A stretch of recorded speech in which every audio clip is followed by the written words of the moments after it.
Yung unang Becky na nagkagusto sa akin, kaibigan ko siya.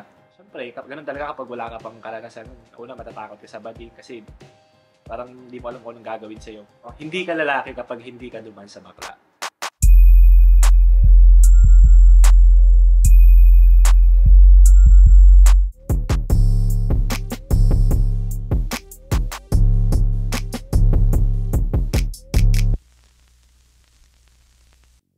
Hi, I'm Ian Kabugaw. I'm 20 from Pasig.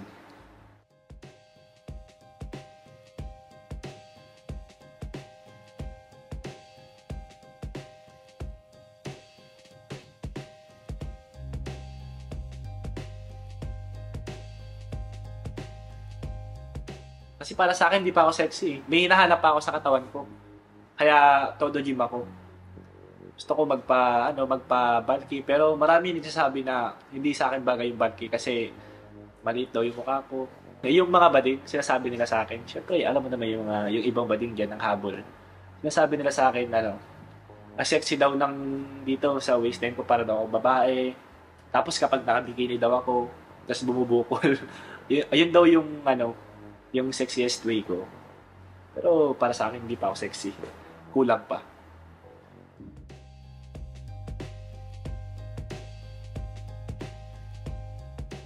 Ang hinahanap ko po sa babae is yung simple lang, yung hindi marat sa katawan, yung Pinay looks.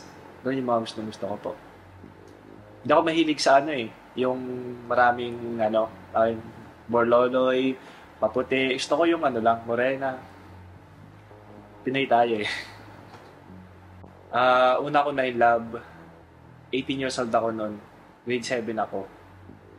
Ayun yung first time talaga na magka-girlfriend. Kasi sabi ko nun sa pinsan ko, sabi ko, uy, kasi baka may naipapakilala ka naman sa akin dyan. Sabi niya, meron naman. Tapos ayun, habang tumatagal sa pag-uusap namin, nung girl na pinakilala sa akin, syempre na-inlove na rin ako. Na-inlove ako sa kanya kasi yun nga, sinabi ko kanina, Pinay looks, di siya marka sa katawan, sobrang cute, tsaka maliit. Tsaka mapagmahal, kaya sobrang na-inlove ako sa kanya. Maalaga, yung tipong mawala lang ako sa paningin niya, hahanap-hanapin niya ako. Siyempre, kaya napamahal na rin ako sa kanya. Ayun yung first time na talagang nagmahal ako ng todo. Tapos, nung nag-break kami, sobrang sakit. Kaya nasabi ko sa sarili ko na, hindi ako manluloko ng babae. Kaso nga lang, kahit anong love ang ibigay ko sa mga sumunod, wala pa rin eh. Ako pa rin yung iniiwan.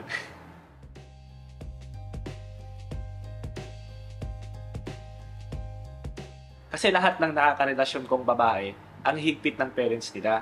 So, never ko pa na-experience na mag-date kami sa isang lugar na maraming lights. Tulad nung sa Antipolo, yung overlooking, madaming lights, napaka fresh ng hangin. Ganun yung romantic sa akin. Pero never ko pa naranasan yun kasi lahat ng naging ex ko, nagpit yung parents. Kaya sana sa susunod na magiging girlfriend ko makahanap ako ng yung supportive na parents. Pag nagmahal ako, syempre, bigay todo. Kailangan yun eh. Syempre, seryoso ka. Kailangan mong ibigay lahat. Binibigay ko lahat, syempre, unang-una, yung pag-alaga, pagmamahal. Kailangan yun eh. Ayun yung pinakauna talaga. Syempre, kailangan mo rin siyang ingatan kasi nga mahal mo, di ba?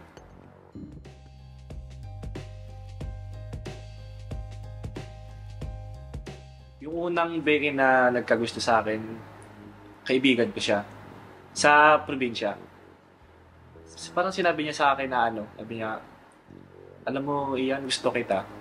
Pero wala lang sa akin yun kasi, ayun nga, wala lang akong feeling sa wala akong nararamdaman kahit konti, wala akong nararamdaman sa kanya. Sabi ko, okay lang naman kung gusto mo ako, pero hanggang kaibigan lang sabi ko sa kanya. Yung naging reaction niya, parang wala lang. Parang trip niya lang sabihin yun, ganun. Parang gusto niya lang sabihin na gusto kita. Parang yung gusto niya sabihin na sa way na nagbibiro.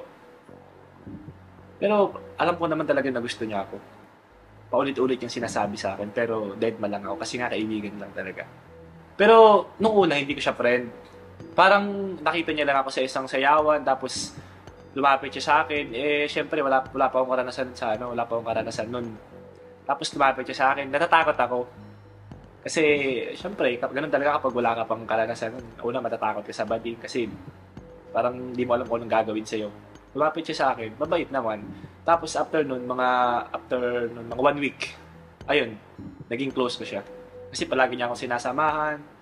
Tapos ayun, kapag umuwi ako ng probinsya, pinupunta ko siya. Kasi siya lang yung ano eh, kapag gumagala ako, kapag gusto kong gumala na wala akong kasama, inaaya ko siya. Samahan niya ako. Sinasamahan niya naman ako. Kaya ngayon, sobrang close namin. Sa lahat ng bading na kaibigan ko, siya lang pinaka-close ko. Nakilala ko siya, 18 ako nun. So, sa tingin ko ano siya nun, mga 22, ganyan. Naramdaman ko na gusto niya ako kasi palagi niya akong niyakap, palagi niya akong tinitreat. Kapag umaalis kami, lagi ko siyang kasama. Ayun, paulit-ulit niya sinasabi sa akin na gusto kita, sabi niya gano'n, yung pugi mo na, crush kita, gano'n. Eh, naniwala na rin ako.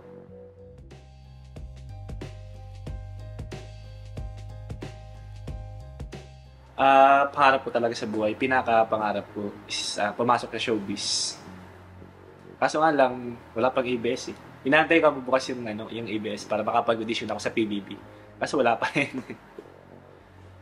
Tsaka, mahilig ako marte-arte, ganyan. Pero hindi ko pa naranasan yun sa yung sa malaking katulad ng ABS, yung mga extra dyan, hindi ko pa naranasan yun. Yung hindi ko makakalimutan experience ko sa Becky, kasi talagang spoiled niya ako eh. Bago kami magsimula, minamassage niya ako lahat, buong katawan, siguro mga 1 hour. Nung time na yon, marami kaming magkakaibigan. Nag-uusap kami doon sa tabing dagat. Tapos yung tatlong bading na yon, pababa sila. Tinanong ko sila, saan ba kayo pupunta? Sabi niya, maghahanap kami ng makakain. Sabi yung tatlong bading. Sabi ko, ganun ba? Sabi ko, pwede naman kami. Sabi ko sa kanya.